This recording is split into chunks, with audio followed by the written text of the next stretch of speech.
Eh bien, bonjour à tous. Voilà, moi je vous propose pour cette fin d'année justement d'aller chercher déjà dans un premier temps une carte de tarot qui pourrait évoquer cette fin d'année.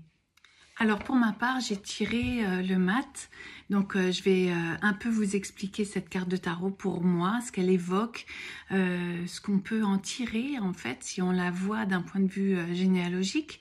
Et puis je propose à 5 personnes, je tirerai au hasard, donc en commentaire vous me mettez la carte que vous avez tirée vous et je vous dirai ce qu'elle évoque pour vous en cette fin d'année. Le mat, c'est une grande carte de libération, c'est une carte de finalité, de pouvoir terminer les choses.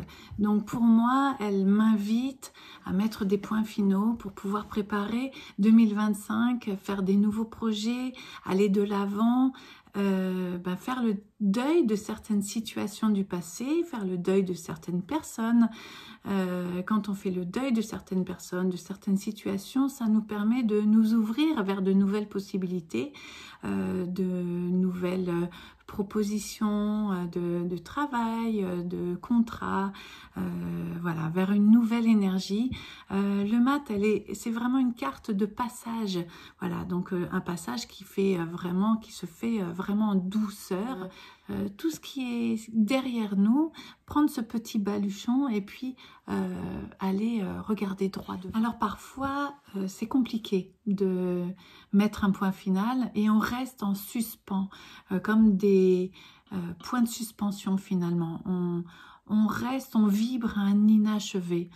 Alors, moi, je vous propose, si vous avez tiré cette carte aussi de cette fin d'année, je vous propose d'essayer de chercher dans votre histoire familiale comment ça se fait que vous pouvez vibrer à cet inachevé. Alors, il y a peut-être des mémoires de prématurité, il y a peut-être des deuils qui n'ont pas été faits. Alors, ça peut évoquer l'amour aussi, hein. Quelle est la part d'inachevé? Pourquoi cette carte pourrait parler d'amour inachevé? Eh bien, cherchez dans votre histoire pourquoi vous vibrez à ces histoires d'amour inachevé. N'oubliez pas, cette carte, elle évoque la mort, mais la mort, c'est pas une fin en soi. La mort, c'est le début d'autre chose, c'est la fin d'un cycle.